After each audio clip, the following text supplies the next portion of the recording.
Shalom, saudari-saudara terkasih. Berikut ini saya akan membacakan homili Hari Raya Kenaikan Tuhan 2021 yang telah disiapkan oleh Monsinyur FX Hadi Sumarta Okarem, Bapak Uskup Emeritus Keuskupan Malang dan Keuskupan Manokwari Sorong. Saudari-saudara terkasih dalam Tuhan kita Yesus Kristus. Injil Markus hari ini memberitakan kenaikan Yesus ke surga. Dalam kisah pendek itu, Markus menyebut 3 hal penting ini. 1. Yesus memberi perintah mewartakan Injil kepada semua orang. 2. Yesus menyertai para rasul dengan apa yang mereka butuhkan untuk melaksanakan tugas itu. 3. Yesus naik ke surga duduk di sebelah kanan Bapa. Hari ini kita diingatkan akan tugas panggilan misioner gereja, yang berarti tugas kita semua sebagai warga gereja tanpa kekecualian. Marilah kita mencoba memahami perutusan atau perintah misioner Tuhan Yesus itu agar dapat melaksanakannya. Saudari-saudara seiman dalam Kristus, perintah Yesus dan pelaksanaannya yang diberikan 20 abad lalu, kini harus selalu kita pahami dan laksanakan menurut keadaan dan situasi dan kondisi hidup kita di zaman sekarang ini.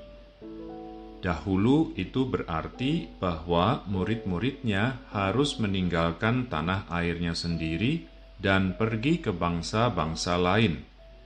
Dan para rasul telah melakukannya.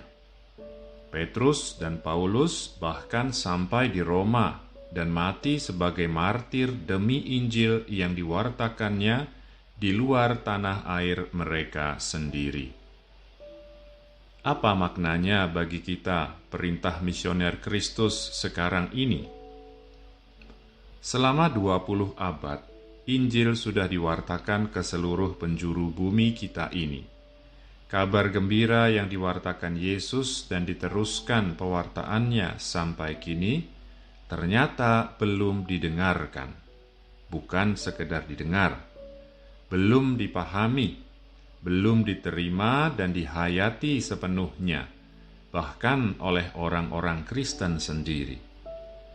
Di negara-negara Kristen, tempat asal para misioner sebagai pewarta Injil pun, Injil Kristus seolah-olah makin jauh dan nyaris terdengar lagi.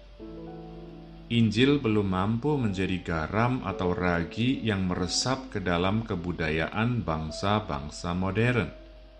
Sebaliknya, budaya modern justru malahan merupakan hambatan bagi pewartaan Injil Kristus. Saudari-saudara umat Allah yang terkasih, pewartaan kabar baik juga disebut evangelisasi. Pewartaan Injil atau evangelisasi ke seluruh dunia itu bukan hanya berarti geografis ke segenap benua, khususnya ke wilayah-wilayah yang disebut daerah misi, tetapi juga di daerah masing-masing sendiri. Setiap gereja, yaitu segenap anggotanya dimanapun berada, harus berevangelisasi, yaitu mewartakan kabar gembira. Di negara-negara maju yang dulu disebut Kristen, Katolik maupun Protestan, membutuhkan evangelisasi diri. Sejauh manakah mereka semua yang merasa dirinya telah maju pun masih mau dan bersedia mendengarkan dan melaksanakan Injil yang diwartakan Yesus? Saudari-saudara kawanan pilihan Allah, di zaman Yesus, hambatan utama yang menyebabkan orang-orang Yahudi menolak Injil yang diwartakannya ialah hal keagamaan, fanatisme, legalisme, kemunafikan di bidang Taurat, ibadat, peraturan-peraturan.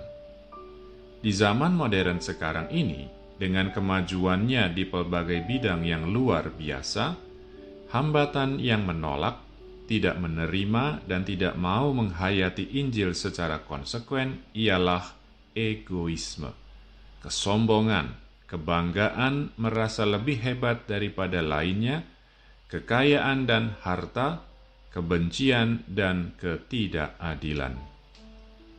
Tetapi juga di dalam masyarakat kita sekarang ini, hidup keagamaan orang beriman banyak miripnya dengan keadaan di zaman Yesus.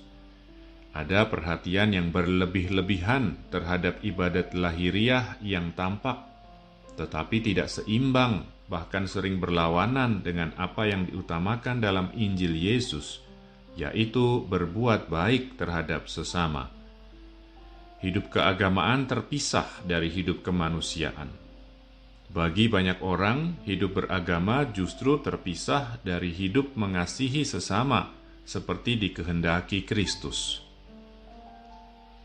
Saudari-saudara yang dikasihi Tuhan, bila kita sebagai murid Yesus sungguh mau dan bersedia menerima perintah Yesus untuk mewartakan kabar gembira kepada semua orang, apakah yang harus kita perhatikan dan lakukan? 1. Sungguh-sungguh mau mendengarkan dan menghayati Injil. 2.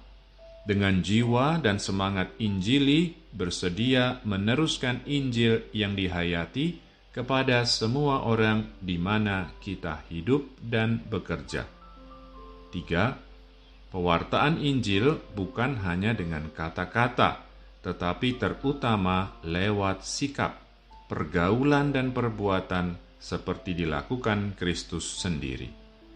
4. Identitas gereja Kristus yang benar bukan diukur dengan keindahan gedung atau bangunan gereja apapun, melainkan dilihat dan dihargai dari apa yang dapat dilihat orang dalam hidup dan perbuatan anggota-anggotanya. Amin.